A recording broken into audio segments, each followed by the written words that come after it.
தென்காசி இலங்கி பகுதியில் உள்ள தனியார் மண்டபத்தில் வைத்து ஓ பன்னீர்செல்வம் தலைமையில் கட்சி நிர்வாகிகள் மற்றும் தொண்டர்களுக்கான ஆலோசனை கூட்டம் நடைபெற்றது. ஆரம்பத்தில் ஆட்டம் பாட்டம் என மேலதாளத்துடன் துவங்கிய கூட்டம் அதன் பிறகு கலை இழந்தது. கூட்டத்தில் பேசியவர்கள் நடப்பு அரசியல் குறித்து உற்சாகமாக எதையும் பேசாததால் பல மணி நேரம் காத்திருந்த தொண்டர்கள் வெறுப்படைந்து கூட்டத்தில் இருந்து வெளியேறினர். அதிலும் குறிப்பாக முன்னாள் முதல்வர் ஓ பன்னீர்செல்வம் பேசும்போது பெரும்பாலான இருக்கைகள் காலியாகவே இருந்தது. மேலும் கூட்ட ஏற்பாடுகளை சரிவர செய்யாததால் கூட்டத்தின் போது தொண்டர்களுக்கு இடையே அவ்வப்போது சலசலப்பு ஏற்பட்டது.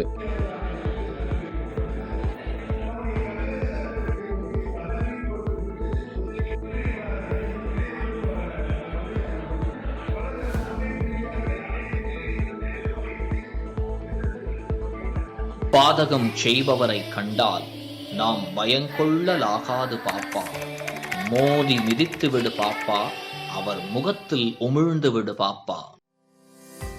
அண்மை செய்திகளை உடனுக்குடன் தெரிந்து கொள்ள இணைந்திருங்கள் இயம்நாடு தொலைக்காட்சியுடன்.